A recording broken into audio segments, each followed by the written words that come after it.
So I'll introduce you. I think a lot of people here know who you are, but for everyone else that doesn't, hello everyone. This is Vicky High Street. She is the Associate Director for Recreation Programs and Staff Development at the University of Nebraska.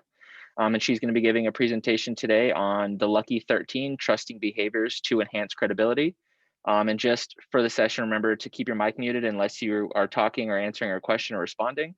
And for this session, we will hopefully be doing some breakout rooms if they work. So please be ready to talk and share on the subjects that Vicky will present to us. With that, Vicky, if you could take it over. Great. Thanks, Adam. I appreciate you. It's funny how we always have to kind of have that caveat if we would get them to work. I've said that a number of times, so I'm okay with that. So today, this is not this. I'm excited to present this because it really flows with everything else that you're listening to. I heard a lot of comments about trust and in relationship to interviewing for jobs and trust around some of your keynotes have talked about them. And for me, this is probably one of the most critical pieces of development that I have the opportunity to provide for my staff. I think it can play into no matter what you do, no matter where you go, if you stay in recreation, if you go somewhere else, it doesn't matter. Trust always is a component that if you don't have the trust of your employees, or if they don't trust you, or if you really don't trust yourself to make the decisions that need to be made, it really affects your credibility all the way around. So I'm excited to be able to just give you some tools for your toolkit. And I think that's what we're all trying to do, is just fill that toolkit up so that when you walk away, you have some resources that can really help you start to develop your style of management, your style of being a leader in your area, and have people working for you that love to work for you rather than have to work for you just because of your position. So I think I cannot move my slide forward. That's not a good thing. See, if it works, here we go. We're going to try this different. That was fun to see everybody. This might be another, you can see my notes if you want. Let's see. There we go. All right. Thank you. So today what I want you to walk away with is I want you to be able to identify at least 50% of those 13 behaviors that I present to you today in a fashion that not just to be able to say what they are, but to say how they really relate to you and how you're feeling about your level of credibility going into this. Because hopefully then down the line, as you think about it and you start to put some things into action, that 50% will grow to 75 and then grow to 100%. And you can honestly say that the behaviors that you display are trustworthy. And so in determining those behaviors, we're going to do some scenarios. And this is where the caveat comes in, if it works, is we're going to try to do a couple of breakout rooms to talk about a couple of scenarios so that you can apply what I'm going to give you today and have conversations with other people. And they may or may not have the same experiences. They may have more experience than you do. That's the cool thing about the breakout rooms, is you get to have a conversation with people and learn from each other. And then share with other conference attendees. At the end, we're going to share with each other and kind of talk a little bit about how those behaviors work for you. So, integrity. Your behavior increases your trusting relationships, but look at the 4 things: integrity, intent, capabilities, and results. Those are the 4 pieces out of this slide that you want to take home with you. So again, integrity, intent, capabilities, and results. And so as we talk about each of those, we're going to talk about integrity first. And as we look at that, integrity encompasses a lot of different things. It talks about your congruence with how you live your life. So are you in harmony with your deepest values and your beliefs? Do you walk the talk? The humility piece, the humility thing about standing for your principles, especially in that time of opposition which I'm sure you've not any of you experienced any opposition for any ideas or anything that you want to do, but think about what that means to you. Is it more important for you to be right than it is for you to do right? That's what humility is all about. And then courage, kind of acting on those principles, especially when it's really, really hard to do. So when we talk about integrity, it's really important for us to think about how honest and truthful we are and how we include our congruence, our humility, and our courage. So intention, our intentions, you've heard people say, are your intentions honorable? Or what was your intention of that meeting? You know, what was the motive behind it? So when we talk about intentions, motive is one of those. You know, are you really trying to show that you genuinely care about the people that you are having conversations with? Do you care about their values? Do you care about the quality of the work that you do with them? And agenda. I don't know how many times I've heard of somebody say, what was the intent behind that agenda? Did they have a motive that maybe I didn't know about? And when we talk about that, really what we want you to do to be credible is we want you to have an agenda that seeks mutual benefit. The last one is behavior. How do you act out the best interest of everyone? How are you displaying that you do generally care and you are seeking mutual benefit and you are showing that in your actions? Capabilities. Wow, this is a big one because there are a lot of components to capabilities. There are the talents that you possess. So, what are those unique strengths that you have? There is the attitude that you bring to the table. So, what is the energy and determination that you contribute in that attitude?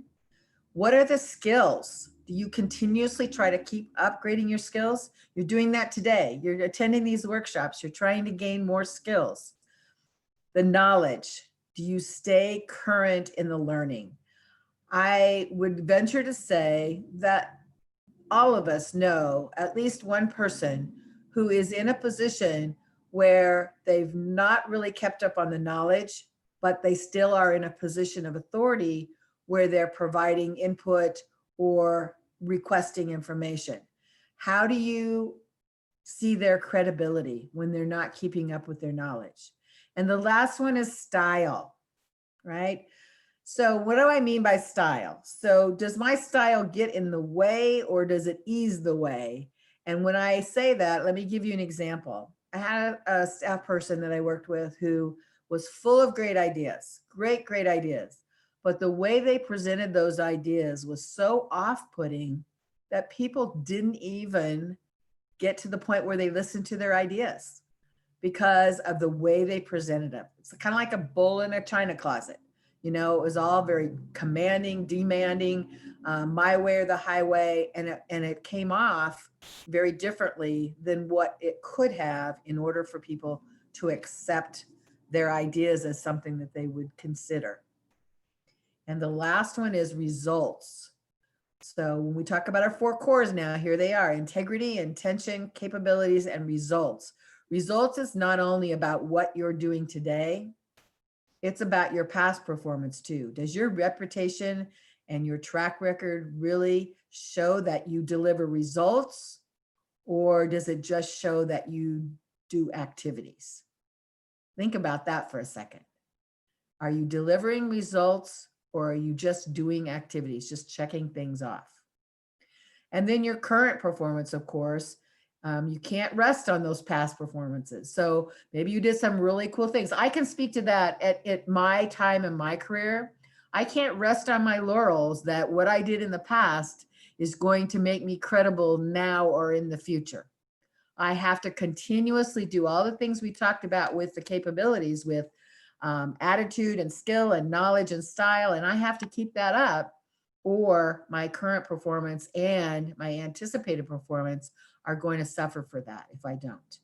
So anticipated performance, I would ask you, just hypothetically, would you ask somebody to work with you on a project that you knew was one who failed to complete things in the past? It would be a lot harder to do that, right? So results are important, whether it's your past performance, your current performance, or that anticipated performance that you're going to have. So those are our 4 cores. Those are our 4 cores. We are going to, I want to see what I did here. We are going to go into our first scenario. Okay. Now you're going to look at these pictures. Don't look really close because you're going to go, what in the world? How are any of these related to anything? But maybe just in my far-fetched mind, when I give you the scenario, you'll see that there's something maybe just humorous about them. So here's what you're going to do. You're going to be in breakout rooms of 3 or 4 people. And I'm going to give you this scenario, and you are going to decide which of the 1 or more cores is missing in order to come to a successful solution for this scenario. Okay? Everybody with me on that? So when you get in your breakout rooms, you're going to talk about what core or cores is missing in this scenario. And then if you would come out, and I'm not going to call on every single group to report out, but I will on a couple of them, or I'll have you volunteer to, so that we can hear how you came to that solution. So here's the scenario. Everybody's listening, right? Here's the scenario. Sam, who is our director of parking, pardon me if there's anyone on here named Sam, I didn't pick on you. Our director of parking has decided that in order to increase the revenue coming into his department, they're going to go out to this underutilized piece of land that the university owns, and they're going to park cars out there instead of on campus. And it's probably about 1.5 miles away in order to do that. And so this is going to really help them because they can use the on-campus parking garages and lots and everything for something different. And so what he's decided to do is not only park cars for the same price you're paying for parking now out about 1.5 miles, they'll bus you in, but on campus, they are going to put vending food trucks in the parking areas. So again, that Sam can increase his revenue. All right. All right. You're just hearing this. You're paying the same amount. You still have to park. What do you think the solution to that is? Now, let's talk about Sam and let's figure out what cores might be missing in that scenario in order for this to make a successful solution to this problem. What is he missing? Okay. Breakout room magic. Would you happen, please?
Karen David, what's up? Hello, how are you doing? Great. OHIO, living the dream. Go Bucks. I mean, Ohio State sweatshirt on. Yeah, the Big Ten needs that revenue, so go get that national championship. We're trying. We don't have enough games to play.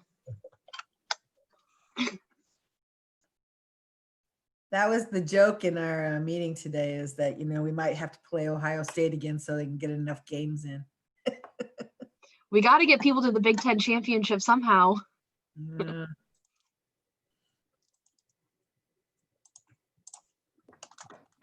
You have everybody back, Cody? Can you tell? I think so. So what do you think, you guys? Give me some feedback. What were the dominant cores that you thought might have been missing that would have helped this to have a better solution?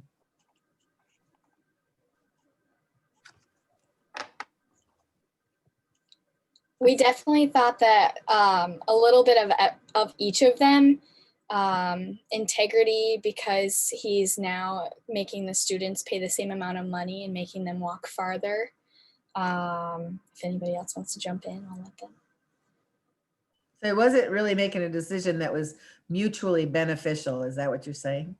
Yeah, so he was like making the students park even further away, but they were still having to pay the same amount of money, and we weren't sure if the students wanted the food trucks or not. Right. Anybody else? That's a lot of what my group with Pang, DJ, and Cody talked about too, was that we were unaware of his intentions, that he might know his intentions, but he's not being totally transparent with other people on maybe why. And we talked about maybe considering some of the unknown factors of this scenario, like, is there budget deficits on why he's doing it? Is he doing it so that, they don't have to cut programs, or they can continue to grow and offer programs to students? To maybe make his intent known to others could maybe solve that problem too. But we definitely thought that it wasn't a mutually beneficial scenario presented to us. Right. And that's kind of a big piece of this, right? We don't, unless people are transparent with their intentions, we're going to make it up. We're going to decide what they are, even if they're not the right ones. And so it's really important as somebody who wants to be credible, is to be straightforward and transparent with your intentions, so that some of these questions, because I didn't give you all of the pieces, right? I just gave you a little bit of a story, and you don't know the intentions, and you don't know what the circumstance is in terms of transportation, and you don't know if they even need food courts. You know none of that. So you have to make it up, and that's what we do. So if we're not transparent, I think, with our intentions, this is what happens. All right, let's see if I can get back to where I'm going here. All right. So I am trying to find, let me out here, Cody, I can do it. There we go. All right. So that's the first part of our pieces. We haven't even gotten to our 13 behaviors, of which we may not get to until I redo this share again. Uh-oh.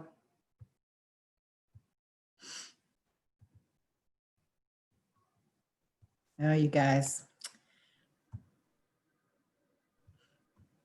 Vicky, I can share your presentation from my screen if you'd like. Can you? Ooh, she got it. There you go. Yeah, it's a matter of me being able to go forward, and I have to do it a certain way. So, okay, here's our 13 cores. We're going to get started. So talking straight, that's the first one, and they are in order for a reason.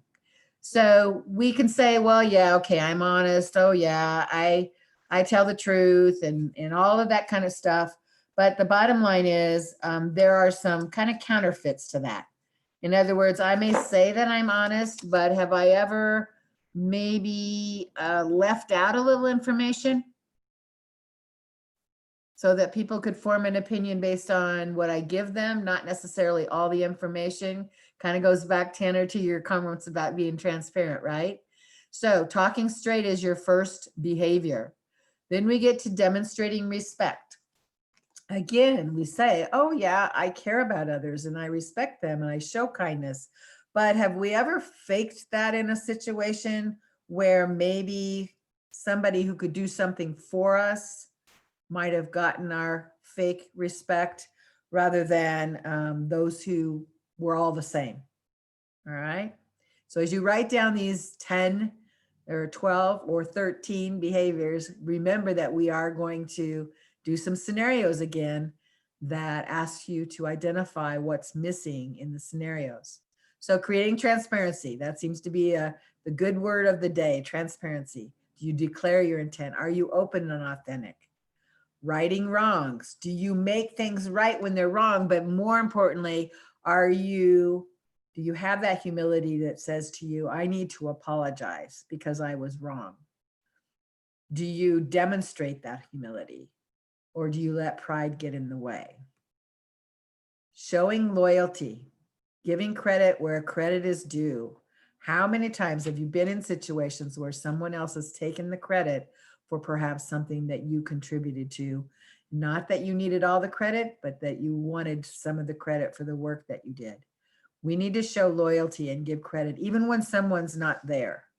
So when you have to talk to others, we want to check that intent, going back to credibility. Deliver results. So back to, again, results in your cores. Have we established a good track record? Have we, although we think we have we really overpromised but underdelivered? Oftentimes for those people, and I raise my hand, that sometimes have a hard time saying no, we say yes to so many things. When we say yes to things, we are saying no to something because we just can't get it all done. So be sure that we're not overpromising and under-delivering. And then making excuses for not being able to deliver. Getting better. Be that constant learner. So you can see how all of these behaviors really, really line up with our cores for credibility. We want to develop a feedback system, both formally and informally, where we can always be gaining in our skills and knowledge because people are helping us to do that. So what does that mean? We not only have a feedback system, but we depend on it so that we are having conversations with our mentors, our supervisors, our colleagues, and we're finding out if we're on the right track with things. So we always want to be getting better. Confront reality. Take those issues head on. What is an undiscussable? Can anybody give me an example of an undiscussable?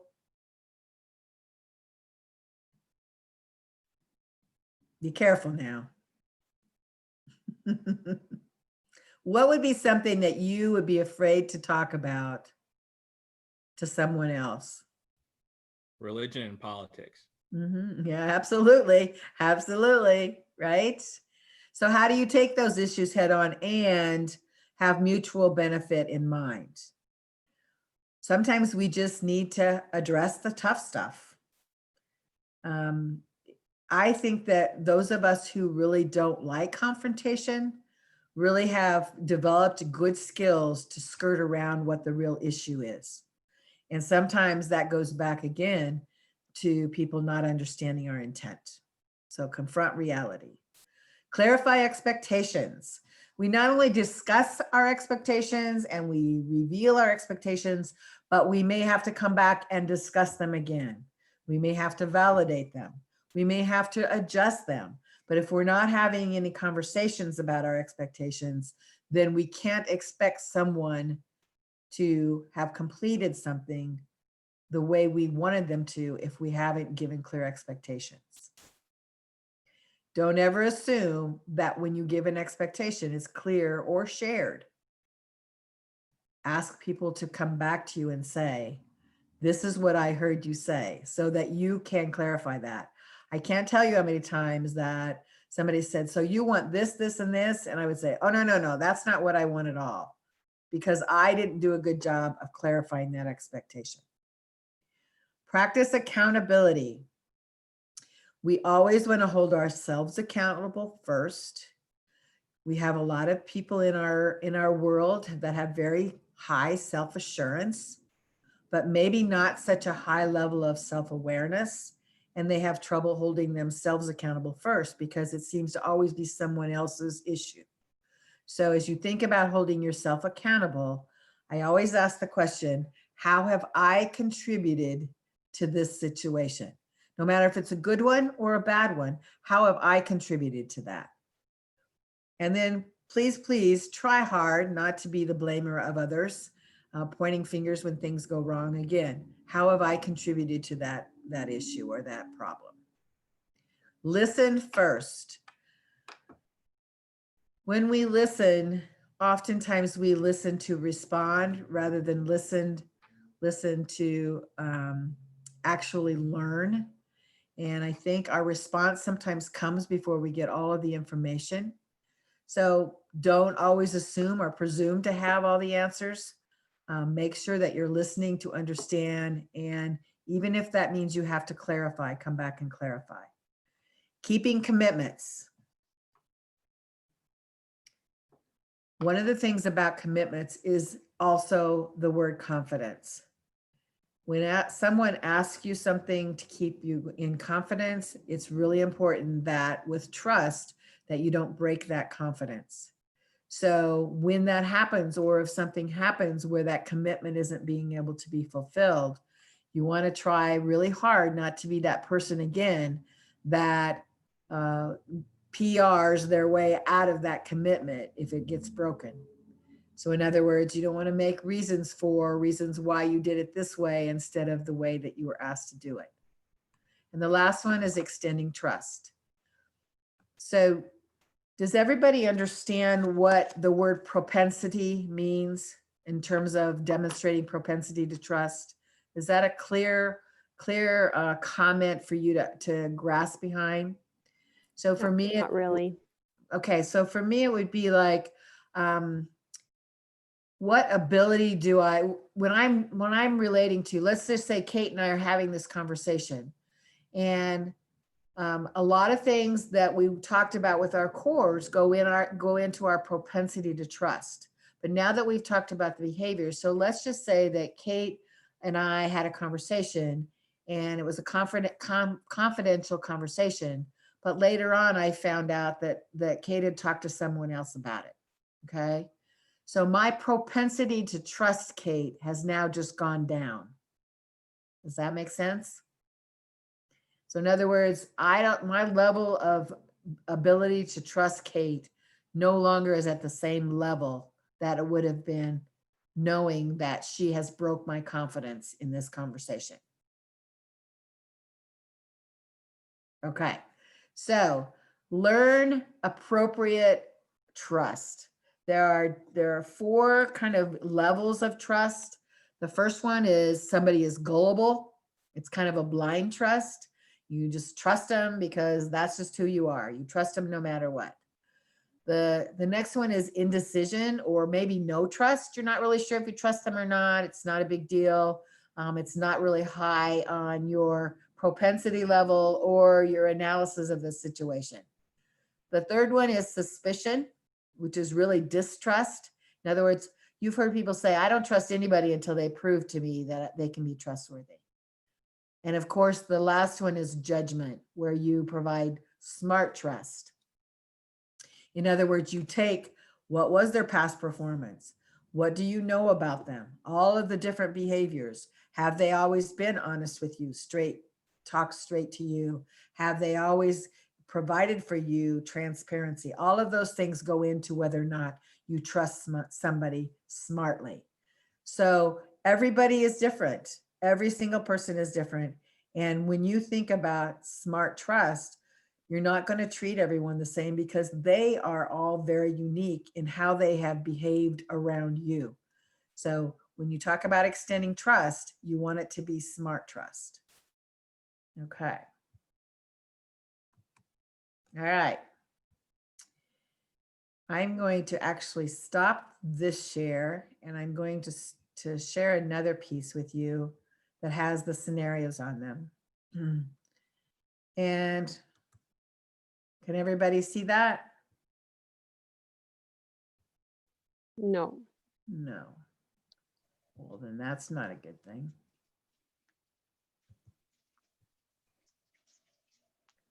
So you stopped your share. You're gonna have to hit share screen again on the bottom, and then just click that screen with that one. I got it. All right. How about that? All right. You're going to break into rooms again. We're going to take a little bit more time this time. And you're going to pick one of the scenarios that your group is going to work on. And what I want you to do is, first of all, you have all your 13 behaviors. Hopefully you jotted those down. And I want you individually, before you speak as a group, I want you to pull out 3 behaviors that are needed in order, again, to make this a successful solution to this scenario. So individually, you're going to do that without talking to each other first. Then you're going to come together in your group and you're going to see if as a group you can determine what 3, only 3, you only get 3 out of the 13 behaviors you would put forward in order to have a better solution for this scenario. So number 1, your group has to pick the scenario that they're going to have. Number 2, individually, you're going to pick 3 trust behaviors. And number 3, you're going to come together and you're going to decide what 3 behaviors your team could be satisfied with in order to make this a successful solution. Everybody good? Okay, breakout guru, go. You have about 12 minutes.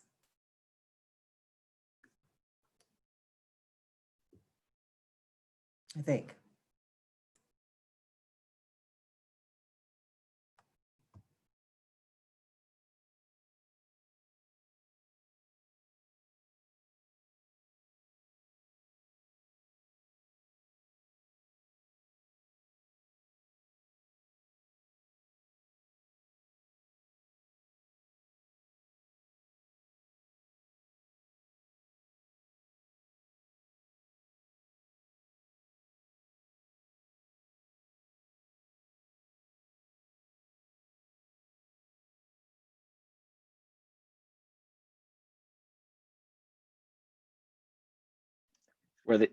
We're the only ones that left.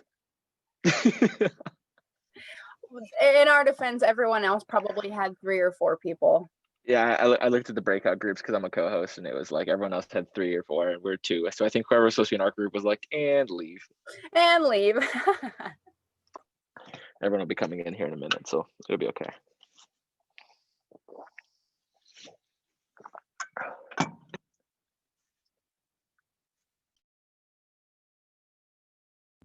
I see you're working in the office, so that's good news. Yeah, we never left the offices, or yeah, we never really shut down after fall started again. Very cool. Oh, now people are coming back. Okay.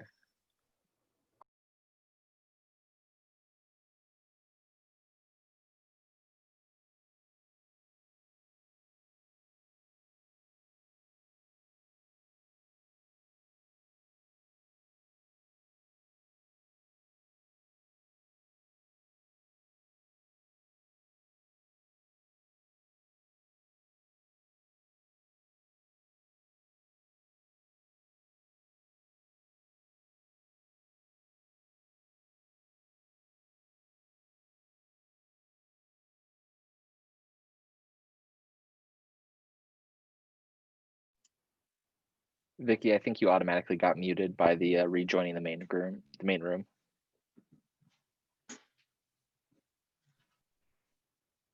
Okay. How are we doing? Got everybody back?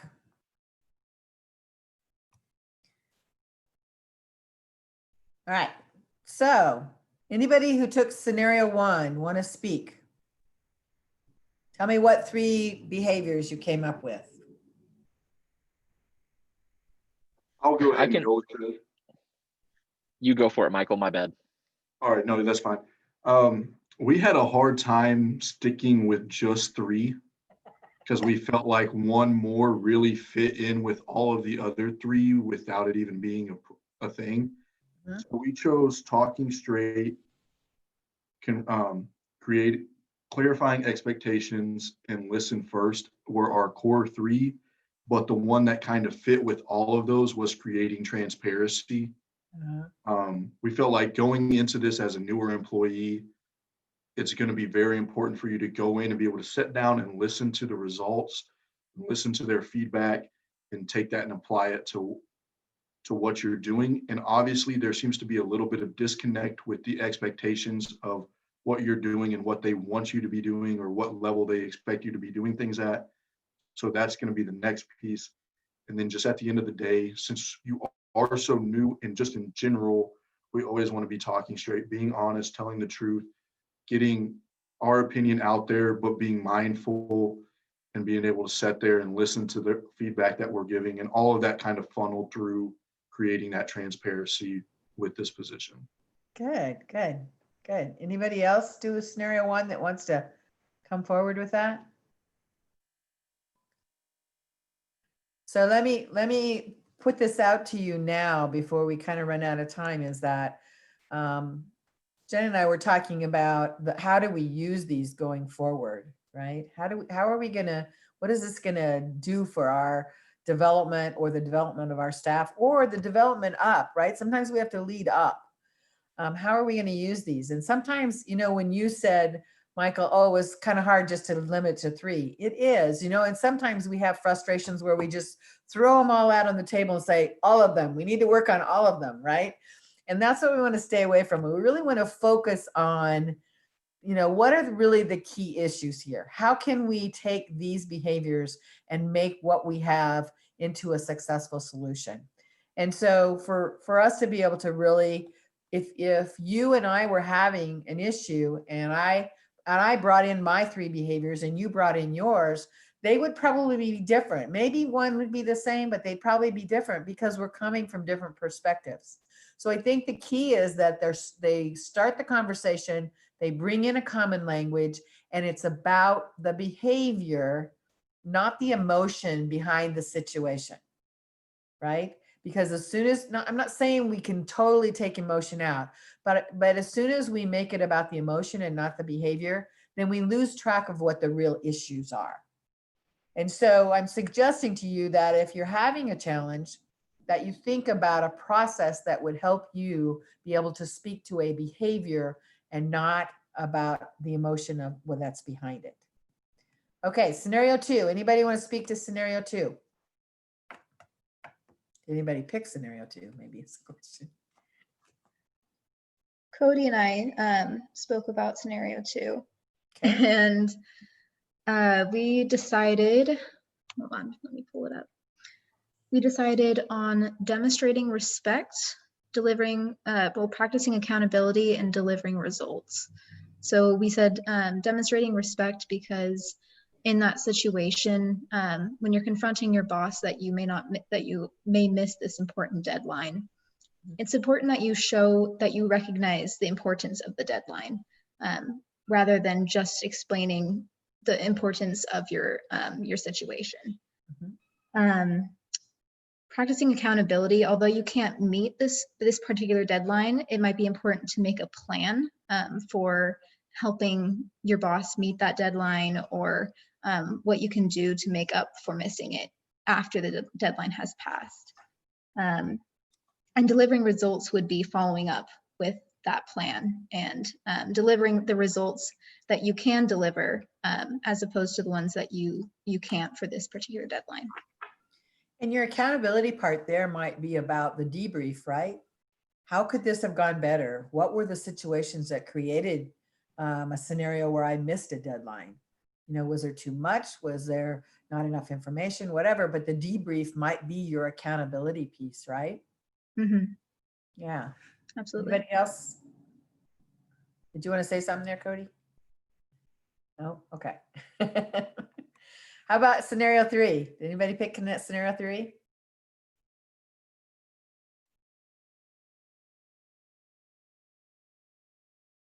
I will take that as a no.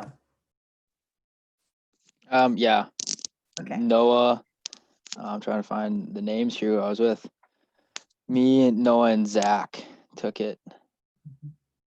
So for scenario 3, we kind of thought initially what Michael did too, but then we were able to narrow it down to 3. And the fact that firstly, we figured that listening first, because we took the situation that we're the mediator between maybe 2 people who are having the disagreement, so that we can listen to both sides first before we just make assumptions or jump right in. And then talking straight to them, you know, delivering what our thoughts are, you know, transparently, and, you know, just making it known that this project needs to get done, but it also has these certain expectations that we have. So it's kind of where we brought in like clarifying the expectations as well, that okay, it's expected that it's going to get done on time, but it's also going to get done with a higher quality. So those are the three that we kind of keyed in on, while also talking about a few of the other ones that we figured could be implemented as well. But those were the three key ones, if Zach or Noah wanted to add in as well. Either of you? No, I think Tanner pretty well summed up everything that we discussed there. So back to our learning outcomes. Does everybody feel like they could speak to the importance of at least 50% of those behaviors? Did you have enough time to kind of look at them and think as you went through them, and as you explained to each other and you negotiated with each other about which ones we should use in the scenario? Are you feeling pretty good about that? Is that like a thumbs up or a thumbs down kind of thing? And then how difficult was it to narrow your decision down to just 3 behaviors? Is that the hard part, or was that easy for you? Nah. That was the most difficult part for us, because we felt like all of them could kind of be grouped into scenario 3, especially. Mm-hmm. Yeah. And then it starts to get kind of convoluted, right? When you're thinking about all of them. So you really have to try to get focused in on what are the solvable pieces that I could put into this. And you see the difference between the cores, how the cores kind of is the umbrella, and then the behaviors come off of that in order to kind of maybe get more specific about those cores. Yeah. All right. So how I would use this, again, I would use this in a situation where you had to have a challenging conversation, especially with a staff member, and you needed to kind of come out of your I'm mad, I'm frustrated, I'm upset about this, and say, okay, what's the real issue here? And use it as a common language to be able to speak to you. So you can stay away from I'm mad, I'm sad, I'm frustrated, and you can speak to the behavior itself. And I think that the other thing is, I think it could be used as a positive way. And you could say, hey, I am really excited about the fact that you really always clarify expectations for me. And you could use it in a positive reinforcement kind of way with your staff too. Okay, time is winding down. Any questions at all? The sun's coming into me. Anybody? I appreciate your time. Thanks for hanging in there. Have a good rest of your conference. Good to see people. Vicky, Bye-bye. you're the best. Thank you for your time. Absolutely. Thank you very much, Vicky. See y'all.